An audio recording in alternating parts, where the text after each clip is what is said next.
Dear friends, next most important chapter is biodiversity and conservation.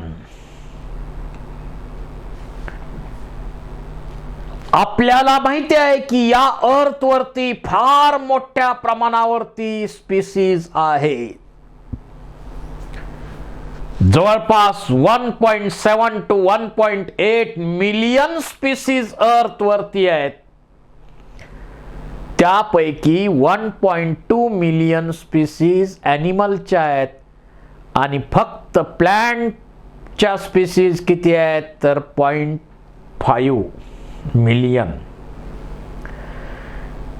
त्यापैकी 70% animal आहेत, फक्त 20% plant आहेत या अर्थ वरती.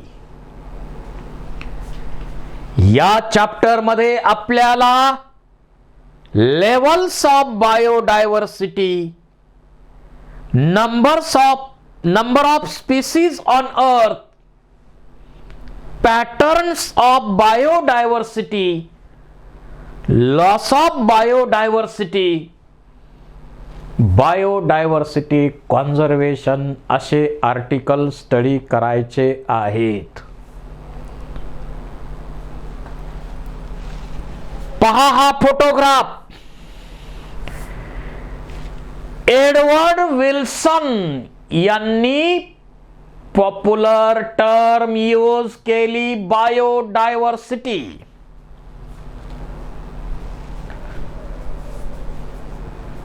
Biodiversity is a diversity of biological organization ranging from cellular macromolecules to biomass. या अर्थ वरती फार मोठ्या प्रमाणावरती स्पीसीज डायव्हर्सिटी आहेत. व्हरायटी ऑफ ॲनिमल्स आहेत, व्हरायटी ऑफ प्लांट्स आहेत, व्हरायटी ऑफ मायक्रो ऑर्गॅनिझम्स आहेत. त्यांचा लाईफचा मोड आहे वेगवेगळा आहे. सेल्युलर ॲपिअरन्स स्ट्रक्चर वेगळा आहे, फंक्शनल ॲपिअरन्स वेगळा आहे. सगळ्या गोष्टी त्यांच्यामध्ये व्हरायटी आहे आणि या व्हरायटीलाच आपण म्हणतो डायव्हर्सिटी. आणि सजीवांमध्ये असणारी जी विविधता आहे त्यालाच आपण म्हणतो biodiversity. Edward Wilson popularized the term biodiversity. India is rich in biodiversity. फार मोठ्या प्रमाणात आपल्या देशात सुद्धा बायोडायव्हर्सिटी पाहायला मिळेल. कुठं तुम्हाला रेन फॉरेस्ट पाहायला मिळेल, कुठं तुम्हाला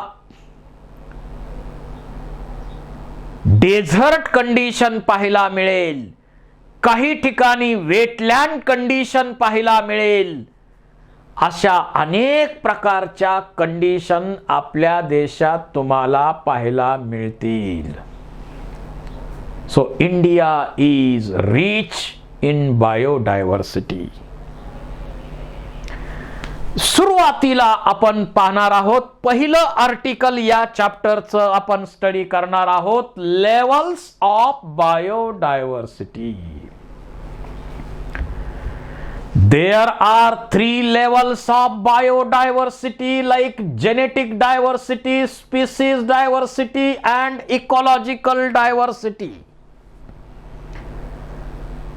3 लेवल्स आपण इथं विचारात घेणार आहोत. पहिली genetic diversity. Diversity shown by single species at genetic level. एका स्पीसीज मध्ये जेनेटिक व्हेरिएशन आपल्याला दिसतात, त्याला आपण म्हणतो जेनेटिक डायव्हर्सिटी. एका स्पीसीज मध्ये जीन लेवलला असे व्हेरिएशन जे दिसतात त्याला आपण म्हणतो जेनेटिक डायव्हर्सिटी. एक्झाम्पल घ्यायचं म्हटलं तर हे राउल्फिया ओमिटोरिया हे हिमालयाच्या वेगवेगळ्या भागात आढळणारं प्लांट आहे आणि याच्यामध्ये genetic variation in potency and concentration of chemical reserpine, याच्यामधून या राउल्फिया मधून रेझर पाईन नावाचं केमिकल आपल्याला मिळतं. परंतु हिमालयाच्या वेगवेगळ्या उंचीवर हे प्लांट वाढतंय, परंतु जे कमी उंचीच्या भागात वाढणारे राउल्फिया आहेत त्यांच्यामध्ये या रेझर पाईनचं कॉन्सन्ट्रेशन आणि त्याचं पोटेन्शियल वेगळं आहे. जास्त उंचीवर आढळणाऱ्या राउल्फियामध्ये याचं पोटेन्शियल आणि कॉन्सन्ट्रेशन वेगळं आहे. म्हणजे एकाच प्लांट मध्ये कमी उंचीवर वाढणाऱ्या प्लांट मध्ये कॉन्सन्ट्रेशन वेगळं, पोटेन्शियल वेगळं, जास्त उंचीवर वाढणाऱ्याचं कॉन्सन्ट्रेशन पोटेन्शियल वेगळं, हे आपल्याला पाहायला मिळतं. दिस इज द जेनेटिक डायव्हर्सिटी. आपल्याकडं मेडिसिन मोठ्या प्रमाणावर, त्यातल्या त्यात हिमालयामध्ये जे मेडिसिन हिमालयामधून मिळवलेले असतात त्याची क्वालिटी चांगली आहे असं आपल्याकडं समजलं जातं. तर या जेनेटिक डायव्हर्सिटी मुळे काय होतं? that leads to adaptation and speciation. What is the role of genetic diversity? That leads to adaptation and speciation. आता राउल्फिया एक एक्झाम्पल आपण पाहिलं. दुसरे एक्झाम्पल पहा या डायव्हर्सिटीचे. India has more than 50,000 different strains of rice. 50,000 पेक्षा जास्त, 50,000पेक्षा जास्त राईसचे स्ट्रेन आपल्या देशात सापडतात. So there is a great diversity at genetic level in rice. इतक्या मोठ्या प्रमाणावर राईसचे स्ट्रेन आपल्याला इंडियामध्ये सापडतात, ही जेनेटिक डायव्हर्सिटीच आहे. त्यानंतर 1000 मँगोच्या व्हरायटीज आपल्या देशामध्ये आपल्याला पाहायला मिळतात. देवगड हापूस वेगळा, रत्नागिरी हापूस वेगळा. बघा हापूसच आहे, पण जी चव देवगड हापूसची आहे ते रत्नागिरी हापूसची नाही आहे. ती बेंगलोर हापूसची चव वेगळी. हापूसमध्येच बघा किती फरक पडतो.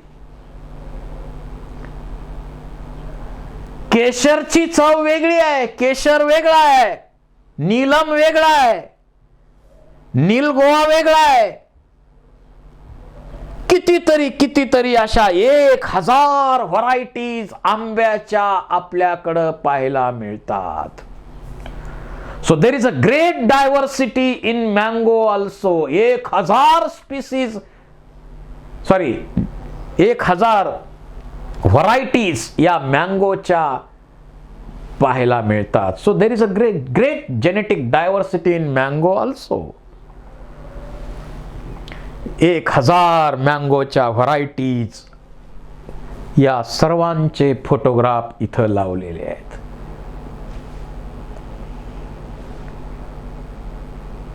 फार मोठ्या प्रमाणावर ही मँगो मध्ये डायव्हर्सिटी पाहायला मिळते आपल्याला. ज्याप्रमाणे जेनेटिक डायव्हर्सिटी आहे त्याप्रमाणे स्पीसीज लेवलला सुद्धा डायव्हर्सिटी पाहायला मिळते. So diversity at species level. आता स्पीसीजचा विचार केला तर आपण सांगितलेलं आहे there are about 1.7 to 1.8 million species on earth. आणि त्यापैकी 1.2 मिलियन ॲनिमल्स आहेत आणि फक्त 0.5 मिलियन प्लांट्स आहेत. आणि या स्पीसीजचं डिस्ट्रीब्युशन जर पाहिलं तर अनइव्हन डिस्ट्रीब्युशन आहे. There is a great diversity at species level. Species लेवलला मोठ्या प्रमाणावर डायव्हर्सिटी आपल्याला पाहायला मिळते. Western Ghats have greater amphibian species. Western Ghat हा जो एरिया आहे बघा, महाराष्ट्राचा भाग आहे, कर्नाटक आहे, पुढचा काही भाग आहे, हा वेस्टर्न घाटचा जो एरिया आहे त्या एरियामध्ये एम्फिबियनच्या स्पीसीजची डायव्हर्सिटी मोठ्या प्रमाणावर पाहायला मिळते ईस्टर्न घाट पेक्षा. अनइव्हननेस आहे स्पीसीजचा, इक्वली डिस्ट्रीब्युटेड नाहीत स्पीसीज कुठंच. पहा, वेस्टर्न घाटचा हा आपला भारताचा नकाशा पाहिला तर वेस्टर्न घाट इथं आपल्याला दिसतो या भागामध्ये, आणि हा ईस्टर्न घाट. तर या वेस्टर्न घाटचा जो एरिया आहे त्या ठिकाणी तुम्हाला एम्फिबियनच्या स्पीसीजची डायव्हर्सिटी मोठ्या प्रमाणावर पाहायला मिळते ईस्टर्न घाट पेक्षा. डायव्हर्सिटी ॲट स्पीसीज लेवल म्हणजे variety of species are present in our biosphere. This is a species richness. Number of individuals of different species represent species unevenness.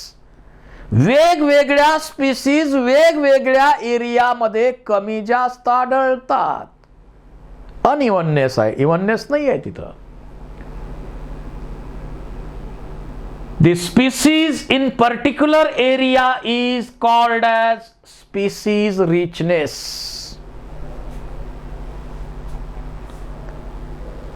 तर स्पीसीज मध्ये अशी डायव्हर्सिटी तुम्हाला पाहायला मिळेल. The species diversity is a product of richness, unevenness. जसं आता आपण सांगितलं, वेस्टर्न घाट या भागामध्ये एम्फिबियन स्पीसीजची डायव्हर्सिटी जास्त आहे ईस्टर्न घाट पेक्षा.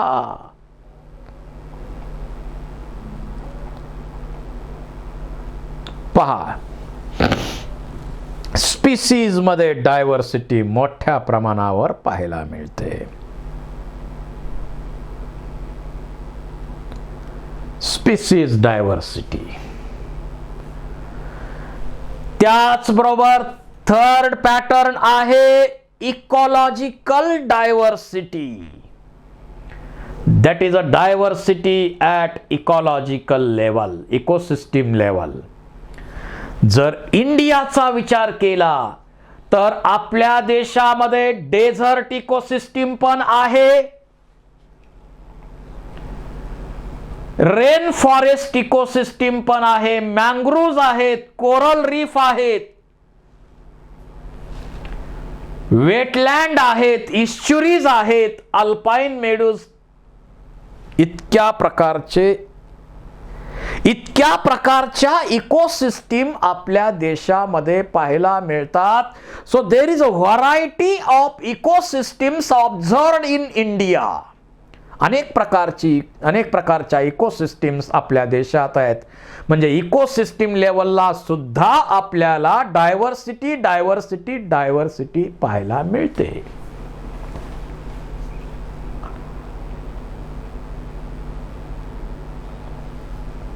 At the ecosystem level India मध्ये किती फॉरेस्ट आहेत बघा, किती प्रकारचे फॉरेस्ट असतील, किती प्रकारच्या इकोसिस्टीम पाहायला मिळतात. आता आपण सांगितलंय रेन फॉरेस्ट आहे, मँग्रोव्ह आहे, डेझर्ट आहे, कोरल रीफ आहे, वेटलँड आहे, इस्च्युरीज आहेत, अल्पाईन आहेत.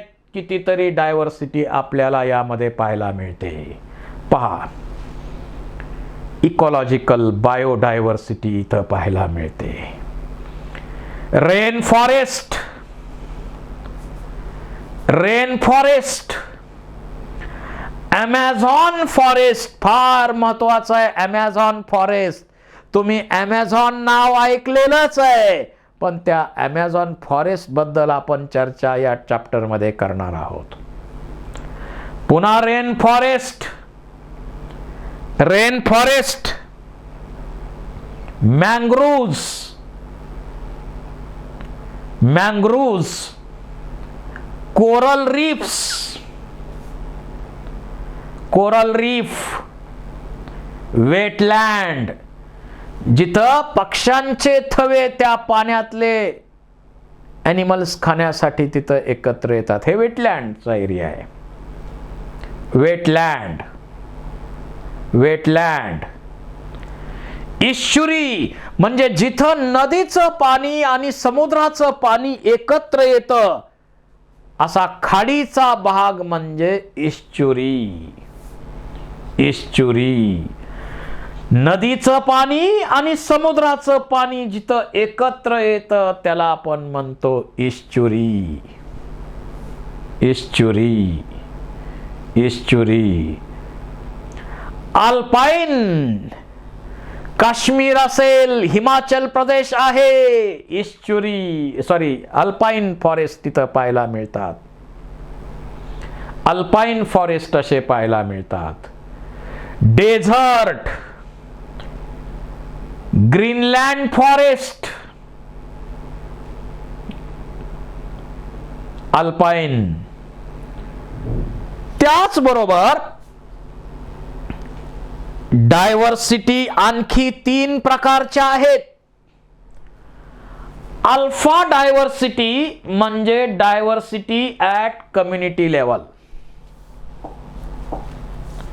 समजा इथं एक एरिया आहे, या ठिकाणी एक फॉरेस्ट आहे. तर या कम्युनिटी लेवलला जी डायव्हर्सिटी आपल्याला पाहायला मिळते त्याला म्हणायचं अल्फा डायव्हर्सिटी. त्याचबरोबर इथं आपल्याला पाहायला मिळेल, समजा दुसरी कम्युनिटी आहे,